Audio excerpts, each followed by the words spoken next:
नमस्कार, प्रणाम। आप देख रहे हैं न्यूज़ 23। मैं अभी पटना में हूँ, जहाँ भोजपुरी के सिंगर दयाराज सिंह का स्टूडियो है। वो गाना गाते हैं। आइए उनसे जानते हैं कि वो भी काफ़ी जातिवाद गाने के लिए फेमस है और उनका कुछ गाना हिट भी हुआ है, माचिस के तिलिया जैसे। तो अभी उन्हीं के पास आए हैं। देखिए, उनसे जानते हैं कि मतलब क्या जातिवाद गाना वो किस लिए गाते हैं और उनका जो हिट गाने हैं उसके बारे में भी उनसे चर्चा करेंगे। अभी वो स्टूडियो के बाहर रूम में आराम फरमा रहे हैं। जरा दिखाइए, फोकस कीजिए सिंगर दयाराज सिंह के ऊपर। आपका स्वागत है हमारे चैनल न्यूज़ 23 में। बहुत बहुत धन्यवाद। आपको भी बहुत बहुत धन्यवाद कि आप आए मेरे स्टूडियो पे। बैठिए। ये आपका सबसे पहले कुछ गाना जो है काफ़ी हिट रहा है, जैसे माचिस के तिलिया। जो गाना काफ़ी बजा, पब्लिक ने काफ़ी ज़्यादा उसका किया, सपोर्ट दिया, प्यार किया। तो उस पर क्या कहना चाहेंगे? उस पर क्या कहना चाहेंगे? उस पर तो मुझे बहुत खुशी हुआ, बहुत ही प्यार दुलार मिला, उससे मुझे हिम्मत मिला कुछ आगे करने का। और अभी तक हम लोग कर रहे हैं, हम लोग का प्रयास जारी है, स्ट्रगल लाइफ चल रहा है अभी। उसके बाद जैसे अचानक से आपका टर्न हुआ और जातिवाद गाना पे कैसे आ गए? ऐसे ही कुछ भाई लोग बोलने लगे कि जातिवाद गाना सब लोग गा रहा है, सारे जाति के लोग गा रहे हैं अपने अपने कास्ट पे, तो आप भी कुछ गा दीजिए। तो हम भी गा रहे हैं और अभी इधर थोड़ा कम हुआ है। जातिवाद गाना अब गाना छोड़ दिए या कम हुआ है? देखिए, अभी छोड़े तो नहीं है लेकिन सोच रहे हैं छोड़ने के लिए। अगर हमारे समाज को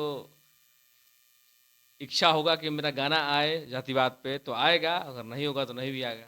आपको पर्सनल सोच क्या है कि जातिवाद भोजपुरी इंडस्ट्री या किसी भी इंडस्ट्रीज में ऐसा जातिवाद होना चाहिए, चाहे कोई भी सिंगर हो, ऐसा होना अच्छा है? देखिए, होना तो नहीं चाहिए, क्योंकि जातिवाद जो गाना होता है उसी जो जाति पे गाना रहेगा वही लोग सुनेगा।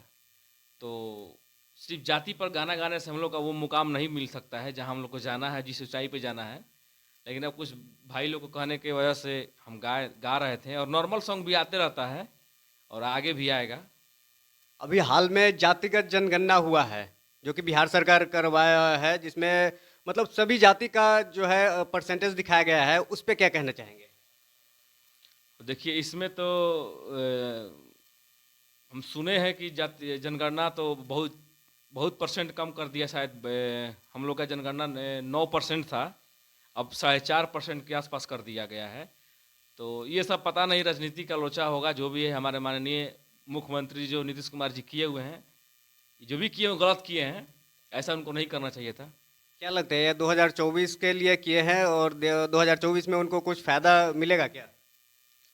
अब ये कांड किए हैं तो फायदा के लिए किए हैं, लेकिन अब देखिए क्या होता है। अच्छा, आप अभी तक जो भी गाना गाए हैं, आपका सबसे सुपर हिट गाना रहा है, थोड़ा एक लाइन हमारे दर्शकों को आप वो गुनगुना दीजिए। बिल्कुल।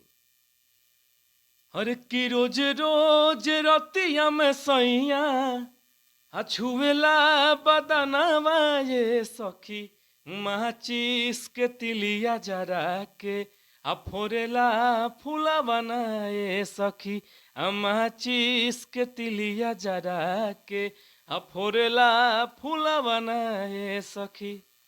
ये गाना बहुत ही चला था, बहुत ही प्यार दुलार मिला, पूरा ऑल इंडिया बजा। जैसा कि आप देख रहे हैं कि भोजपुरी के सिंगर दयाराज सिंह जी है, उनसे हमारी बातचीत हुई। उनका काफ़ी ये माचिस के तिलिया जो गाना है वो काफ़ी हिट रहा। आप लोगों ने काफ़ी ज़्यादा प्यार दुलार दिया उनका गाने का, और कुछ जातिवाद भी गाना गाए हैं जिसका अब ये बोल रहे हैं कि वो उचित नहीं है। वो आपने उनकी जुबानी ही सुना। और जो बिहार का जनगणना हुआ है उस पर भी जो उनका क्या राय है वो आपने सुना ही। तक के लिए नमस्कार।